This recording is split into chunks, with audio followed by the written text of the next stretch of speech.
Hello बच्चों, आज हम लोग देखेंगे क्लास 12th का सबसे ज्यादा इंपॉर्टेंट क्वेश्चन जो कि बोर्ड में आपको देखने को जरूर मिलेगा।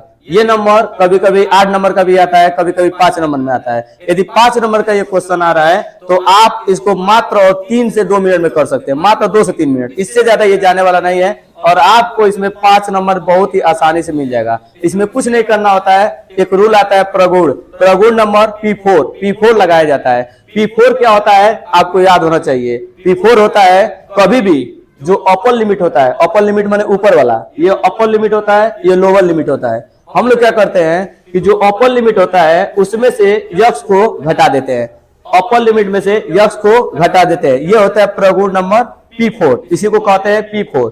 जब आप P4 लगा देंगे, P4 लगाने के बाद सिंपल दोनों समीकरण को जोड़ देते हैं, आपका आंसर आ जाता है। और एक बात और याद रखिएगा, इस तरह का क्वेश्चन का जो आंसर होता है वो भी फिक्स होता है। इसका आंसर आता है π/4। आपको बस याद होना चाहिए π/4 आता है। तो सबसे पहले हम बात करेंगे कि जब इस तरह का क्वेश्चन आता है और आपको P4 लगाना होता है तो एकदम डायरेक्टली याद कीजिए P4, प्रगुण P4 से। तो आप यहां लिखेंगे प्रगुण, और प्रगुण क्या है, प्रगुण है P4 से। P4 का आता क्या है पहले देखिए, इसको आप कर लीजिए ना, इसको आप पहले समीकरण नंबर 1 बनाइए जो कि दिया है। देखिए नीचे का जो होता है वो होता है लोअर लिमिट, 0 लोअर लिमिट है। ऊपर का जो होता है वो होता है अपर लिमिट, अपर लिमिट है π/2। पहले हम इस सवाल को लिख लेते हैं। सवाल में है अंडर रूट साइन यक्स, उसके बाद ये है अंडर रूट साइन यक्स, इसके बाद आपका बना हुआ है प्लस अंडर रूट कास यक्स। ये आपका सवाल दिया है। सवाल ये है, इसको समीकरण नंबर 1 बना के हम लोग छोड़ देते हैं। अब लगाते हैं P4 कहता है, अभी आपको एक बार और बता रहे हैं, P4 बोलता है कि जो आपका अपर लिमिट है, अपर माने ऊपर वाला, अपर लिमिट में से किसको घटाना होता है, यक्स को।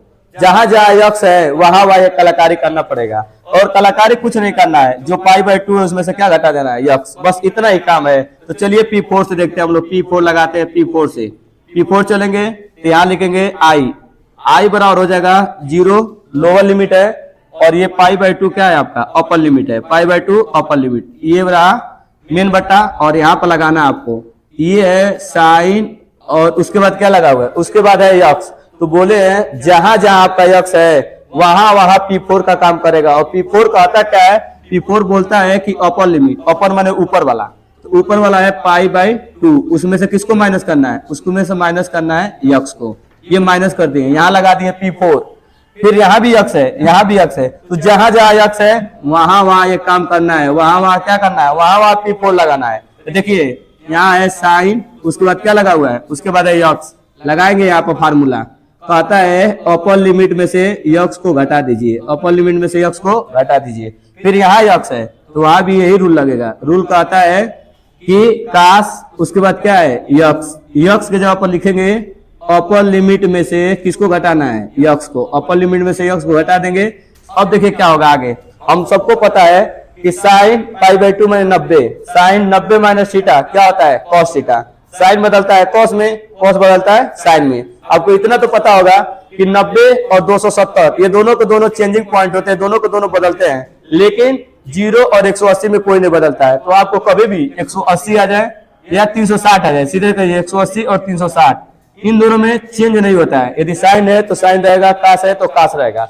चेंज तब होता है 90 आता है और कितना आता है 270, इन दोनों में चेंज होता है।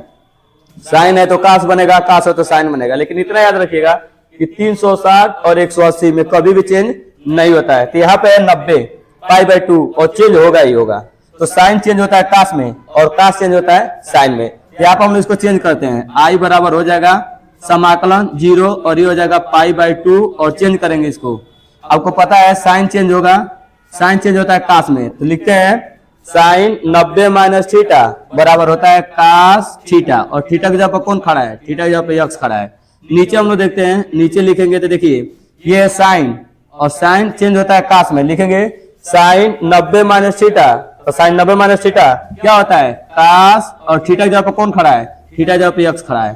फिर आगे हम लोग लगाएंगे अंडर रूट, देखिए यहाँ पर ये है कास, और कास चेंज होगा साइन में, ये है कास 90 माइनस थीटा बराबर कौन थीटा, साइन थीटा। और उसके बाद क्या हो जाएगा, उसके बाद आपका यहाँ रहेगा dx और यहाँ भी रहेगा dx। समीकरण नंबर क्या बना देंगे 2। अब देखिए समीकरण नंबर 1 और समीकरण नंबर 2 को जोड़ देना है। बस आपको क्या करना है, समीकरण 1 और समीकरण 2 को आपको जोड़ देना है। जब जोड़ेंगे आप समीकरण 1 में समीकरण 2 को, तो आपको देखिए क्या होता है, जोड़ने पर बाया पक्ष बाएं तरफ जुड़ता है, दाहिना पक्ष दाएं तरफ जुड़ता है। तो बाएं तरफ देखिए आपका आई है और यहाँ क्या है, आई है। तो आई आई में जोड़ेगा तो कितना आई होगा, आई आई हो जाएगा आपका 2i। उसके बाद देखिएगा उसके बाद दोनों का लिमिट सेम है, दोनों का लिमिट, इसका भी लिमिट 0 है और लोअर लिमिट इसका भी लिमिट क्या है, 0 है। अपर लिमिट इसका भी π/2 है, इसका भी क्या है, π/2 है। तो ये आपका हो जाएगा 0 और यहाँ हो जाएगा π/2। अब देखिए थोड़ा जोड़ने पर दोनों का हर देखिए, दोनों का हर √cos x √sin x। इधर देखिए इसका भी हर क्या है, √sin x √cos x।